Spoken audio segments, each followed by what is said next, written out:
January 26, 1945.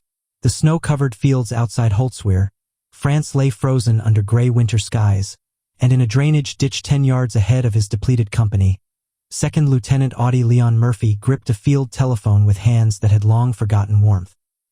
He was 20 years old, though he'd lied about his age to enlist 3 years earlier, and in the distance, emerging from the fortified German village like apparitions through the morning fog, 6 Panzer tanks advanced across the white expanse, accompanied by approximately 250 infantrymen clad in winter camouflage. Murphy lifted the phone to his lips and spoke calmly to the artillery officer a mile behind the lines, his Texas drawl steady despite what every instinct told him was about to unfold: the complete destruction of Company B, 15th Infantry Regiment, 3rd Infantry Division. The young officer, watching death approach across those frozen fields, had traveled an impossibly long road from the sharecropper farms of Hunt County, Texas. Born on June 20, 1925, in the tiny rural community of Kingston, Audie Murphy entered the world as the 7th of 12 children born to Emmett Barry Murphy and Josie Belle Killian Murphy. The family was desperately poor, subsisting as tenant farmers of mixed English, Irish, Scots-Irish, Scottish, and German descent, moving between the small towns of Farmersville, Greenville, and Celeste as they sought work wherever cotton needed picking and fields needed tending. Young Audie was a solitary child, prone to mood swings and possessing a hair-trigger temper that would both define and save him in the years to come. His father drifted in and out of their lives like a ghost, never quite present even when physically there, before finally abandoning the family entirely when Audie was just 11 years old. The boy dropped out of school in the 5th grade, not from any lack of intelligence but from the grinding necessity of survival. He took a job picking cotton for $1 a day, equivalent to about $23 today, every penny crucial to keeping his younger siblings fed. But Audie possessed a particular skill that distinguished him from other impoverished farm boys across the Depression-era South. He could shoot. With a rifle in his hands, Murphy became something else entirely, hunting rabbits, squirrels, and any small game he could find to supplement the family's meager diet. He moved through the woods around northeastern Texas with an almost preternatural awareness, learning to read terrain, to anticipate movement, to fire with devastating accuracy. These were not recreational skills. They were the difference between his family eating or going hungry another night. Then, in 1941, when Audie was 16 years old, his mother died of endocarditis and pneumonia. Josie Belle Murphy had been the one constant in her children's chaotic lives, a woman of few words who seemed always to be searching for something she could never quite name. Her hair, Audie would later recall, had been the most beautiful he'd ever seen, reaching almost to the floor. She rarely spoke, and the family never discussed their feelings. Such luxuries were for people who could afford them. But when she died, something inside Audie Murphy died with her, creating a void he would spend the rest of his life trying to fill. Hunt County authorities placed his 3 youngest siblings in Bowles Children's Home, a Christian orphanage in Quinlan, while Audie, now the man of a shattered family, took work at a radio repair shop and later at a combination general store, garage, and gas station in Greenville, sending what money he could to help support his scattered brothers and sisters. When the Japanese attacked Pearl Harbor on December 7, 1941, Audie Murphy, like millions of young American men, wanted immediately to enlist. He was 16 years old, stood 5 feet 5 inches tall, and weighed barely more than 100 pounds. The Marine Corps rejected him outright, too small. The Army paratroopers laughed at the notion. The Navy turned him away without a second glance. Finally, after lying about his age and adding a year to his birth date, the United States Army reluctantly accepted him. He was inducted at Greenville and sent to Camp Walters, Texas, for basic training, where his drill instructors initially saw nothing remarkable about the skinny farm boy who barely looked old enough to shave. They would learn better. Murphy arrived in Casablanca, Morocco on February 20, 1943, assigned to Company B, 1st Battalion, 15th Infantry Regiment, 3rd Infantry Division. The 3rd Infantry Division, known by its distinctive blue and white striped insignia, was one of the most storied units in American military history, and it would fight in some of the war's most brutal campaigns. Murphy, still a private, found himself thrust into a world of violence and chaos that made his hardscrabble Texas upbringing seem almost peaceful by comparison. The division sailed from Tunisia on July 7, 1943, as part of Lieutenant General George S. Patton's 7th Army, bound for the Allied invasion of Sicily. They landed at Licata on July 10, and 5 days later, Murphy was promoted to corporal, a first step up a ladder that would see him rise from the lowest enlisted rank to commissioned officer in less than 2 years. In Sicily, Audie Murphy killed his first enemy soldiers, 2 Italian officers attempting to escape on horseback. He would later write in his memoir that he felt no qualms, no pride, no remorse, only a cold recognition that this was what war demanded. The romantic notions of combat that civilians harbored bore no resemblance to the reality Murphy now inhabited. Company B fought in the brutal advance through Cannacati and eventually reached Palermo on July 20th, where Murphy was sidelined by illness for a week. The division pushed toward Messina, the crucial transit port whose capture was essential to securing Sicily from Axis forces. While the 7th Infantry Regiment ultimately secured Messina on August 17th, the Germans had already completed their evacuation hours before, slipping away across the Strait of Messina like smoke through fingers. During these weeks of combat, Murphy's illusions about military service evaporated entirely. He wrote simply, "I have seen war as it actually is, and I do not like it, but I will go on fighting." With Sicily secured, Supreme Commander General Dwight D. Eisenhower ordered the invasion of mainland Italy in early September 1943. The 3rd Infantry Division came ashore at Battipaglia as part of the Salerno landings, and Murphy found himself in increasingly savage combat. In one early skirmish near the Volturno River, Murphy and his best friend Laddie Tipton, whom Murphy would later call Brandon in his autobiography, were traveling with a 3rd soldier when German machine gun fire erupted from across the river. The 3rd man was killed instantly. Tipton hurled hand grenades toward the enemy position while Murphy responded with his Thompson submachine gun, killing 5 German soldiers in a matter of seconds. It was efficient, brutal work, and Murphy was becoming very good at it. Allied forces entered Naples on October 1st, and the 3rd Division began its assault on the Volturno line. On December 13, 1943, Murphy was promoted to sergeant. By this time, the division had suffered catastrophic casualties: 683 dead, 170 missing, and 2,412 wounded. The replacements who arrived to fill these gaps were often teenagers with virtually no combat experience, thrown into the meat grinder of the Italian campaign with barely enough training to load their rifles correctly. Murphy, still only 18 years old himself, found himself responsible for keeping these boys alive. The horror of Anzio came next. The 3rd Infantry Division landed at Anzio on January 22, 1944, in what was intended to be a bold amphibious assault that would outflank German defensive lines and open the road to Rome. Instead, the Allies found themselves trapped in a nightmarish beachhead, subjected to relentless German artillery and counterattacks for over 4 months.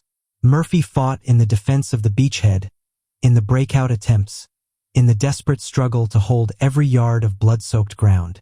On January 25, 1944, near Carano, Murphy's skill with a rifle saved his platoon when he single-handedly killed 5 German soldiers attempting to flank American positions.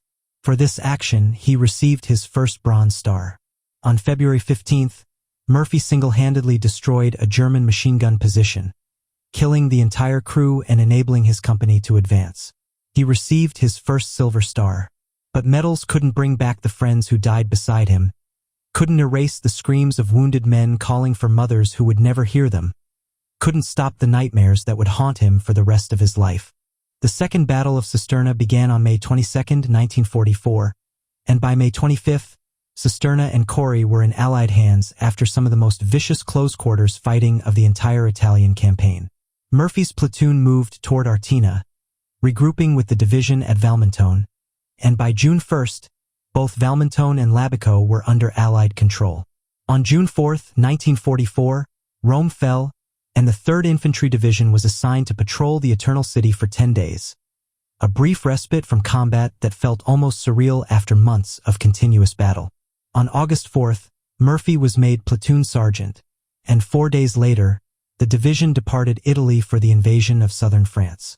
Operation Dragoon, the Allied invasion of southern France, commenced on August 15, 1944. Murphy participated in the amphibious assault landings and the subsequent advance through the French countryside. On August 15th, near La Motte Quarry, Murphy destroyed a German machine gun nest and killed 2 snipers, actions that earned him his second Bronze Star. 3 weeks later, on September 7th, Murphy single-handedly attacked and destroyed a German machine gun position near La Forge, enabling his company to advance with minimal casualties. He received his second Silver Star for this action. In early October, near the Dew River, Murphy was wounded for the first time, taking shrapnel in his hip from a German mortar round. He refused evacuation, remaining with his unit despite orders to seek medical treatment. Throughout October, Murphy's combat effectiveness continued to escalate. On October 2nd, near Clury, he killed 15 German soldiers while wounding at least 35 more in a single engagement. On October 5th, he single-handedly destroyed a German mortar position, killing the entire crew. These actions earned him the Distinguished Service Cross, the nation's second-highest award for valor, second only to the Medal of Honor itself. By December 1944, Company B had been decimated multiple times over, rebuilt with replacements, decimated again, and rebuilt again. Murphy, now promoted to second lieutenant at age 19, commanded men who were in many cases older than he was, but who had learned to trust his instincts implicitly. When Murphy said to advance, they advanced. When he said to take cover, they dove for the nearest protection without question. He had developed an almost supernatural awareness of the battlefield, an ability to sense where enemy fire would come from before it erupted, to identify weak points in German defensive positions with a glance, to make split-second tactical decisions that kept his men alive. But this gift came with a terrible price. Every man who died under his command stayed with him, haunting his dreams, whispering accusations in the dark hours before dawn. January 1945 found the 3rd Infantry Division engaged in the Colmar Offensive, a brutal winter campaign aimed at eliminating the Colmar Pocket, the last German foothold on French soil west of the Rhine. The Bois de Redouire, a large forested area in the northern sector of the pocket, became the focus of American operations. This forest dominated the heavily fortified German villages of Redouire and Holtzwihr, and Lieutenant Colonel Keith Ware, executive officer of the 15th Regiment, would later recall that possession of these woods was of cardinal importance. The reduction of Holtzwihr was essential to the prompt accomplishment of the 3rd Division's offensive tasks. On January 23rd, the 30th Regiment captured the woods and reached the outskirts of both villages, where they encountered 10 enemy tanks and tank destroyers accompanied by at least 100 infantrymen. The result was catastrophic. Unable to dig foxholes in the frozen earth and without adequate cover, the American unit was systematically destroyed. Shattered, understrength, and badly disorganized, the 30th Regiment was forced to withdraw from the Bois de Redouire, leaving their dead behind in the snow. The 15th Regiment was ordered to retake that same ground the next day, January 24th.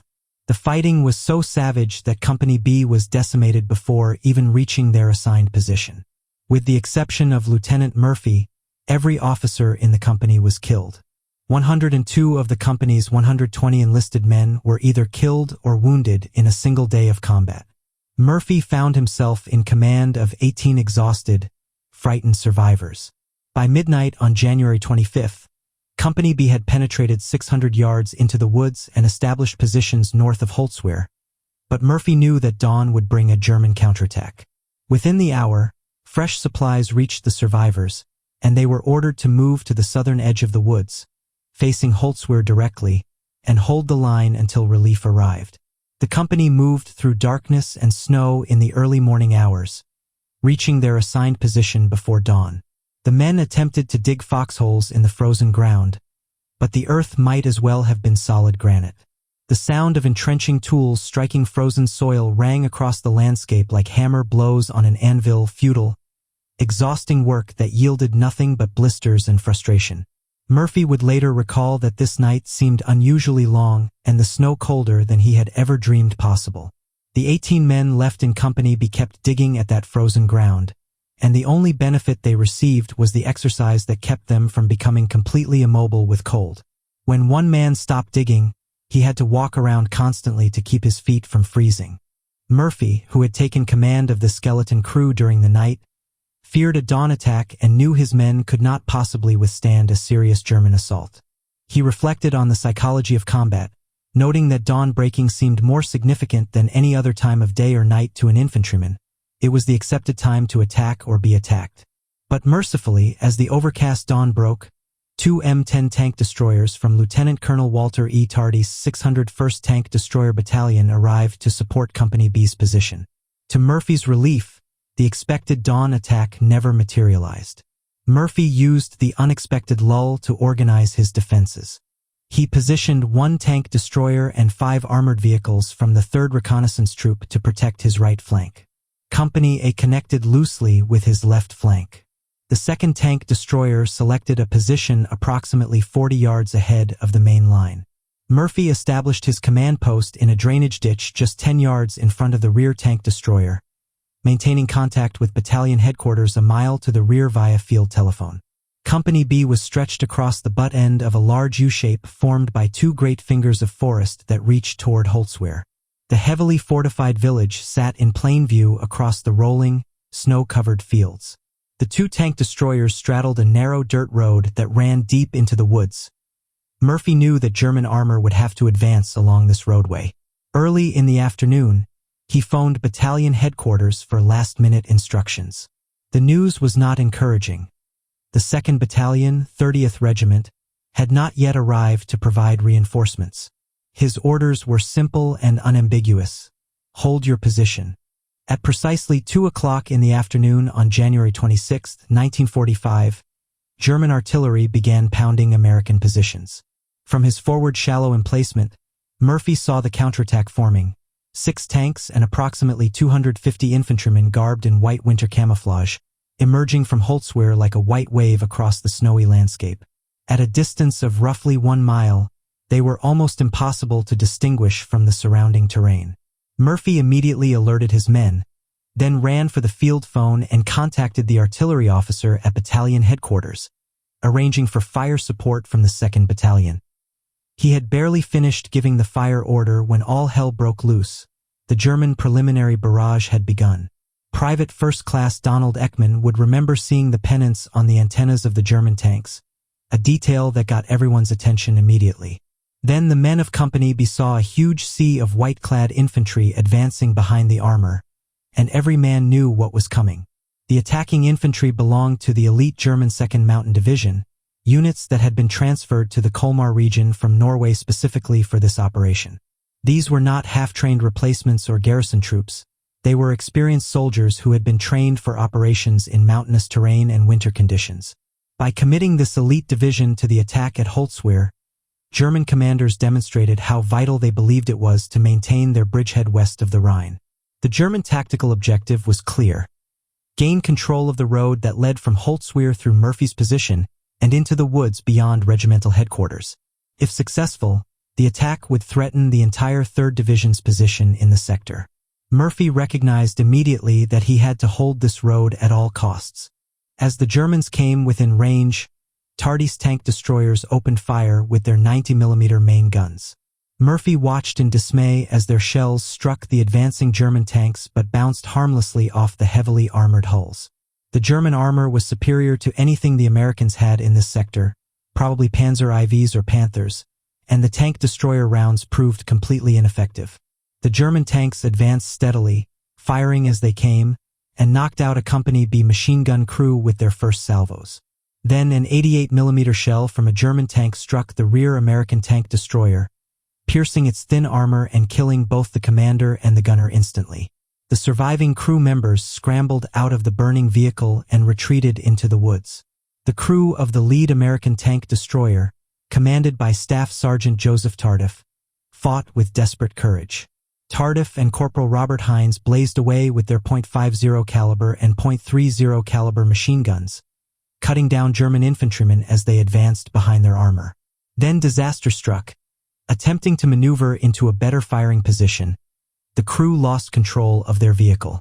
The tank destroyer slid off the narrow road and into a drainage ditch, canting at such an angle that its main gun could not be trained on the enemy. Stuck fast in the ditch and unable to defend itself effectively, the tank destroyer became a sitting duck for German fire. The crew climbed out and hastily retreated toward the forest, leaving their vehicle abandoned in the ditch. With both American tank destroyers out of action and large enemy infantry and armored forces moving directly on his position, Murphy realized that the remnants of Company B could not hold out much longer. He made the decision that would define his entire military career. He ordered his men to fall back to safety deep in the forest while he remained behind, directing artillery fire from his exposed position. Private First Class Irving Kelly was reluctant to leave his lieutenant. Kelly would remember being mad as hell when Murphy told them to retreat. The men wanted to stay and fight by his side. Sergeant Harold Corll and Kelly were the last two men to leave Murphy's position.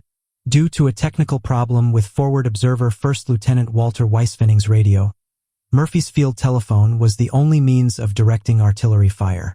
Murphy would later explain his decision with characteristic understatement.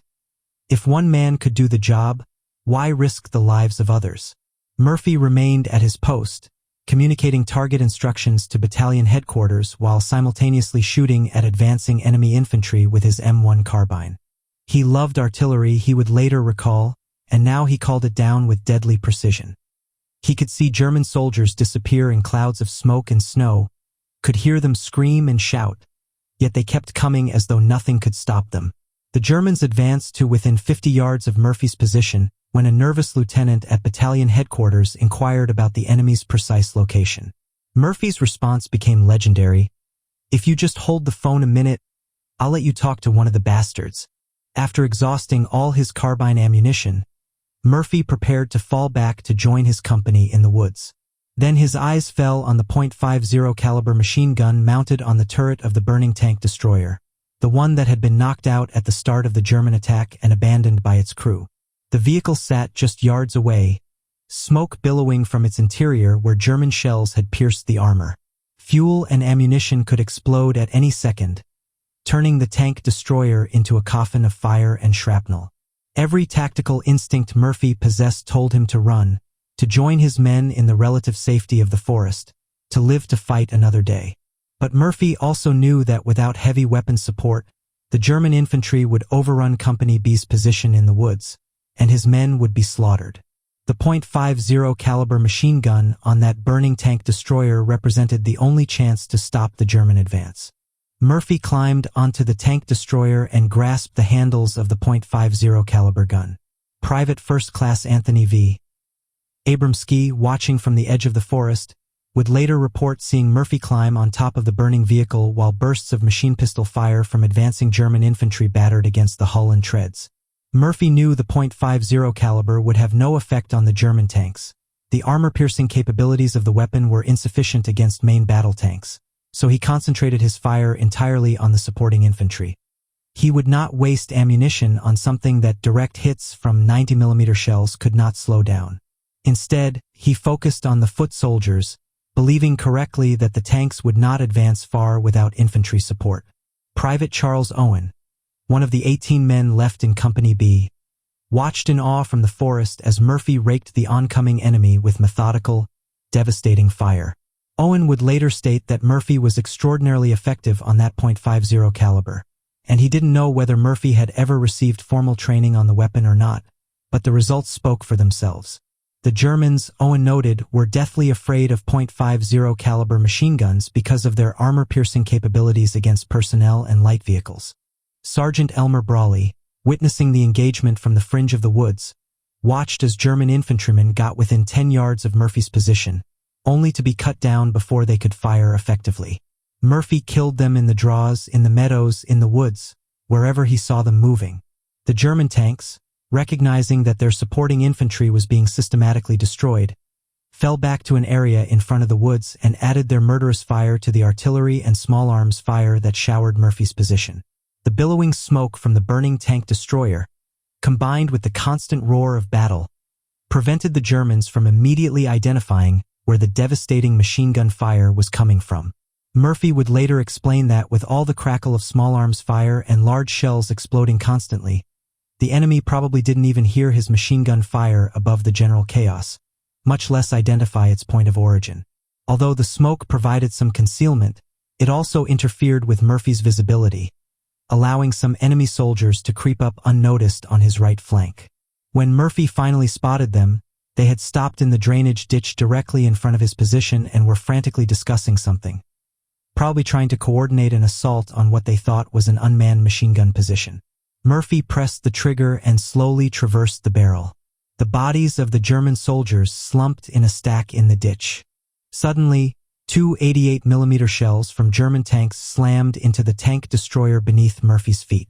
The concussion and shock of the explosion threw him violently against the turret, nearly knocking him to the ground. First Lieutenant Weisvenning, observing from a concealed position, recalled that Murphy was enveloped in clouds of smoke and spurts of flame. By all logic, Murphy should have been killed instantly, or at minimum knocked unconscious and thrown from the vehicle. Miraculously, he maintained his composure and continued firing the machine gun. The only times he stopped were when he needed to reload or relay firing instructions to the artillery batteries supporting his position. Years later, displaying the dry wit that characterized his personality, Murphy remarked about the explosion. "I remember getting the hell shook out of me, but that was nothing new. I also remember for the first time in 3 days my feet were warm." Murphy's incredible luck held when the gray clouds broke long enough for American fighter bombers to assemble above the battlefield. The glorious sound of approaching aircraft reached Murphy's ears, and he immediately directed the artillery to mark German positions with smoke shells so the pilots could begin strafing runs. The enemy attack slowed but continued to press forward, and once again German infantry threatened to overrun the position now held by a single American officer standing on a burning vehicle. In a move that demonstrated either supreme tactical acumen or absolute madness, perhaps both, Murphy continued calling for artillery fire even as rounds began falling uncomfortably close to his own position. He later explained, that if the Germans could survive that barrage, so could he. With the renewed artillery bombardment, German commanders finally realized that someone had them precisely targeted. However, they still could not locate the source of the machine gun fire that was cutting their ranks to pieces. A small group of German soldiers managed to infiltrate the woods as far back as 1st Battalion headquarters, but the majority of the enemy infantry began falling back toward Holtzwihr. Without the protection and support of foot soldiers, the German armor wisely withdrew from the field. Murphy would later deadpan his assessment of the German performance. "I can understand why the German infantry missed me, but I can never forgive the German tank men for their poor marksmanship. It was real sloppy." Just as the Germans began their full retreat, Murphy's field telephone went dead. The line had been cut by shellfire. Exhausted, bleeding profusely from his reopened hip wound, and nearly deaf from an hour of continuous gunfire, Murphy climbed down from the burning tank destroyer and limped back into the forest. He would later recall that he turned from the Germans and never looked back. He was too weak from fear and exhaustion to care anymore. Shortly after reaching the woods, Murphy heard a massive explosion behind him. The tank destroyer's ammunition had finally cooked off, blasting the turret on which he had been standing just moments earlier, completely off the vehicle and sending it tumbling through the air. Although steel and rock fragments had riddled the field map Murphy carried during the battle, and although his trousers were soaked with blood from the October wound that had reopened during his desperate stand, he had survived against impossible odds. Private Brad Croker would later characterize Murphy as a daredevil who took chances that others simply wouldn't take. But Croker also noted that Murphy was too daring for most soldiers, that his middle name should have been Lucky. Private Bill Weinberg added that Murphy was willing to stick his neck out but did it in a calculated way. He took more chances than others, but with careful thought behind each risk. When Murphy reached Company B's position in the woods, he refused medical evacuation and instead helped organize a counterattack. In sworn testimony, Sergeant Brawley stated that Murphy, despite his wounds and exhaustion, led them in a strong attack against the enemy, dislodging the Germans from the entire area. Murphy continued advancing until Company B had reoccupied their original positions. Frozen and exhausted, the GIs spent the rest of the afternoon holding their ground. That night, Murphy would later write, "They lay among their dead comrades who had fallen that afternoon." Croker recalled that they were right beside the Colmar Canal, and after that bloody day was over, they went down to the canal to get a drink of water. The bodies were so thick, he remembered, that they had to push them aside to get to the water. Strengthened by replacements, the 3rd Battalion, 30th Infantry Regiment, captured Holtzwihr on January 27th. The Germans, disheartened by their lack of progress against the Americans and recognizing that continued offensive operations were futile, pulled most of their remaining men and material out of the area. Except for small pockets of enemy resistance, the areas east of the Ill River and north of the Colmar Canal were clear of German forces by January 28. The Colmar pocket would be completely eliminated by February 9, removing the last German presence from French soil west of the Rhine. On June 2, 1945, Lieutenant General Alexander Patch, commanding general of the 7th Army, presented Lieutenant Murphy with the Medal of Honor at a ceremony in France.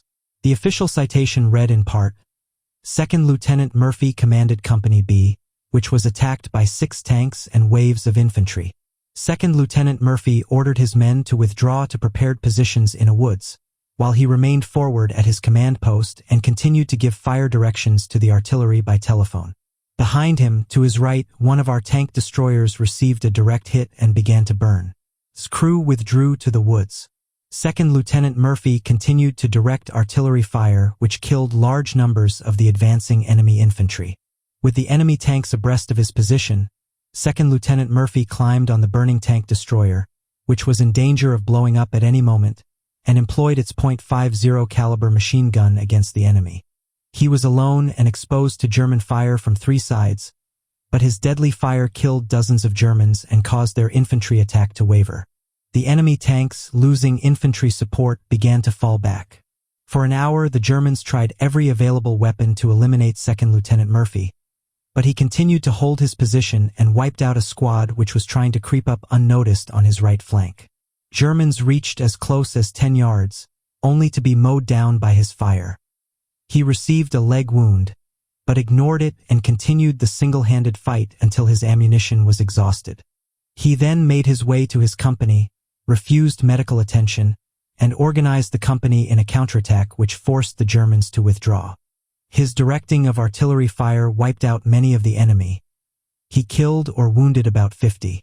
2nd Lieutenant Murphy's indomitable courage and his refusal to give an inch of ground saved his company from possible encirclement and destruction, and enabled it to hold the woods which had been the enemy's objective.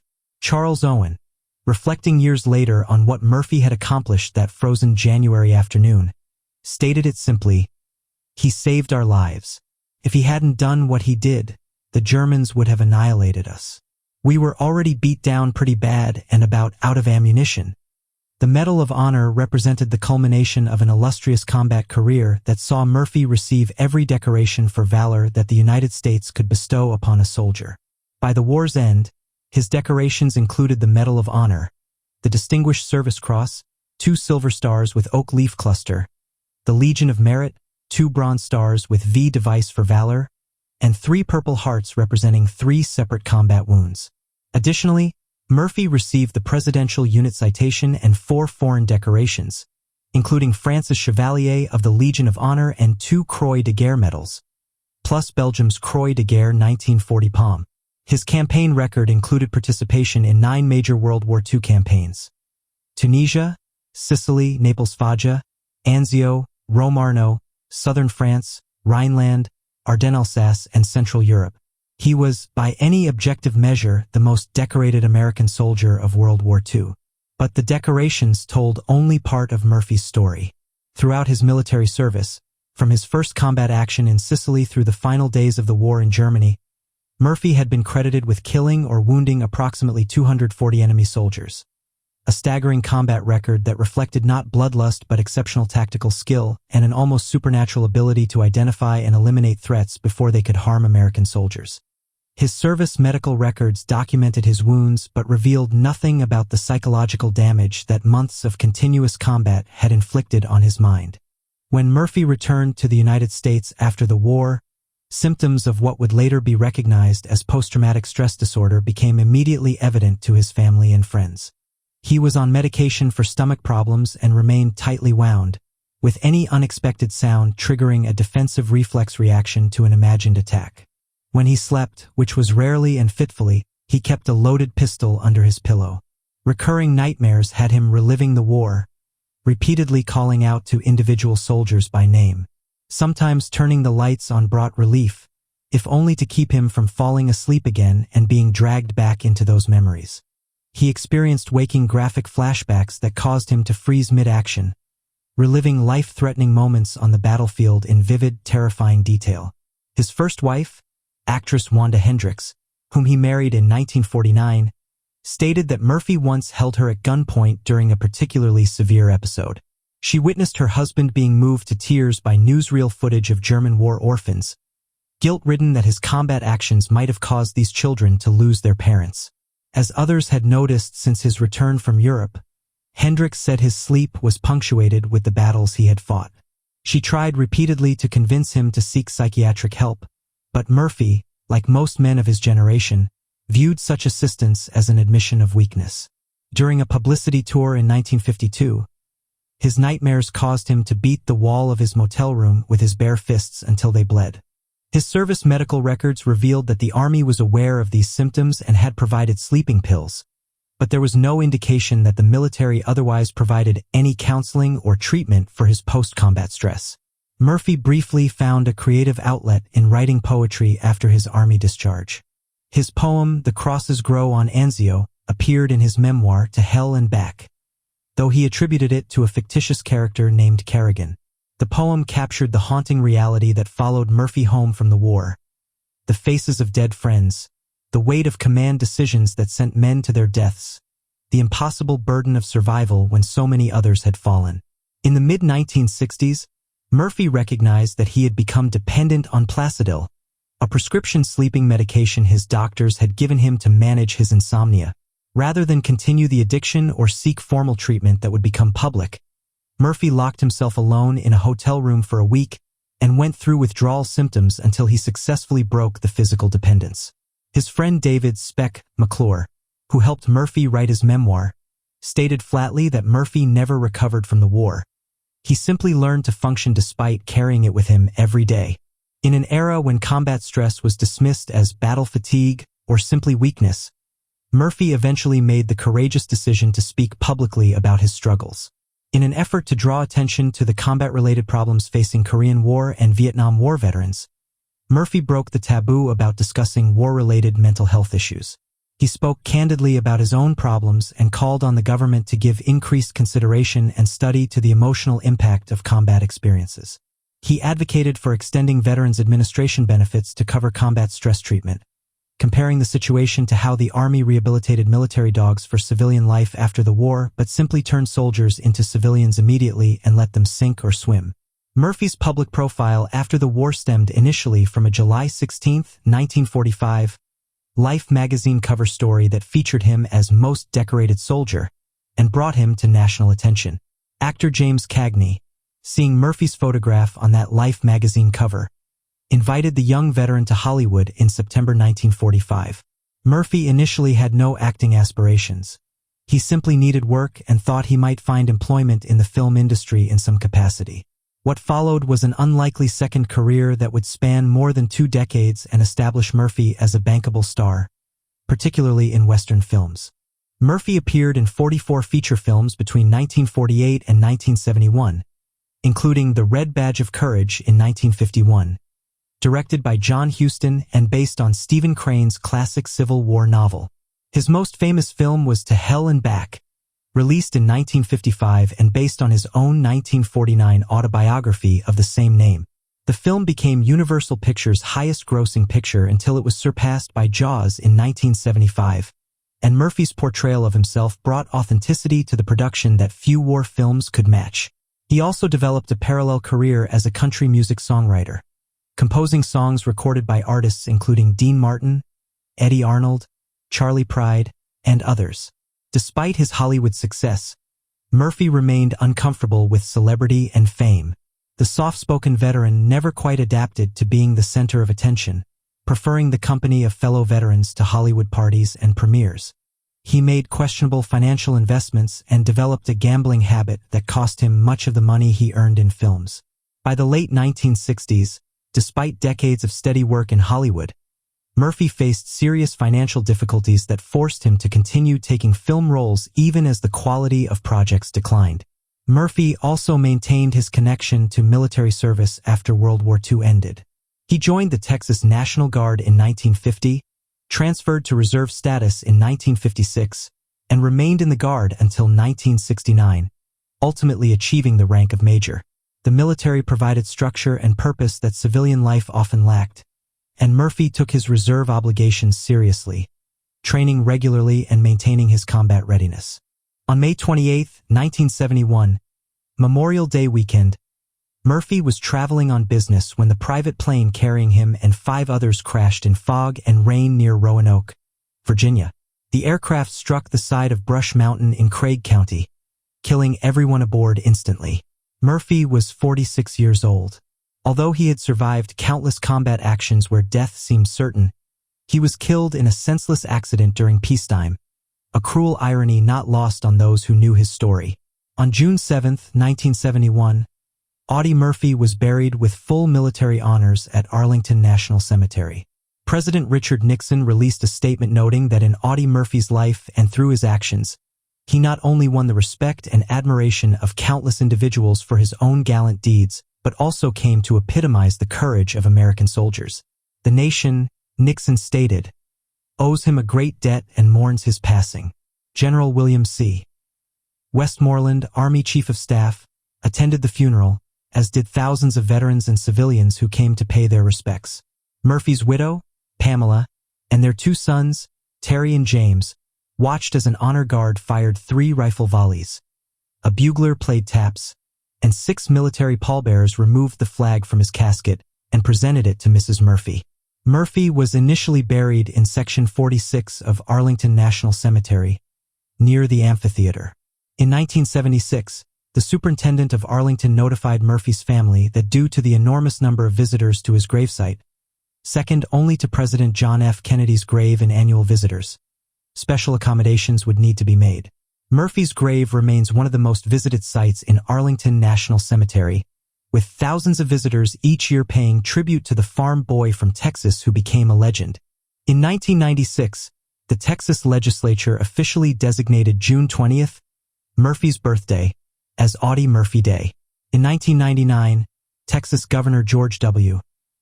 Bush issued a similar proclamation making June 20th officially Audie Murphy Day throughout the state. The Audie L. Murphy Memorial VA Hospital in San Antonio was named in his honor, as were Sergeant Audie Murphy clubs on military bases across the United States, organizations that recognize outstanding non-commissioned officers who demonstrate leadership, technical competence, and dedication to duty reminiscent of Murphy himself. At Fort Knox, Kentucky, the Tank Driver Training Simulator Hall was dedicated in Murphy's honor, ensuring that his combat record and tactical innovations continue to influence modern American armored warfare training. The legacy of Audie Murphy extends far beyond his Medal of Honor citation or his impressive list of decorations. He represented something fundamental about the American experience in World War II, the ordinary citizen thrust into extraordinary circumstances, the reluctant warrior who fought not for glory but for survival and for the lives of the men beside him. Murphy never wanted to be a hero. He wanted to keep his soldiers alive and complete his mission. That he accomplished both so effectively, so consistently, across nearly 3 years of continuous combat, speaks to a combination of natural tactical genius, absolute moral courage, and a willingness to sacrifice himself for others that define the greatest generation's finest qualities. The story of what Murphy accomplished on that frozen January afternoon in 1945. Standing alone on a burning tank destroyer for an hour, exposed to enemy fire from 3 sides, wounded, exhausted, and refusing to yield even 1 inch of ground, became the defining image of his service. But those who knew Murphy understood that this single action, however spectacular, was simply characteristic of how he approached every combat engagement. He assessed the situation, identified what needed to be done, and did it regardless of the personal risk involved. On January 26, 1945, what needed to be done was to stop a German counterattack that would have destroyed his company and threatened the entire division's position. The fact that doing so required climbing onto a vehicle that could explode at any second and remaining there for an hour while hundreds of enemy soldiers tried to kill him was, for Murphy, simply the tactical solution that circumstances demanded. Murphy once wrote that he felt he'd been searching for something ever since his mother died. searching for whatever piece of himself she had taken with her when she passed. Perhaps what he sought was peace. Peace from the memories, peace from the nightmares, peace from the burden of survival when so many others had not survived. If so, he never found it during his lifetime.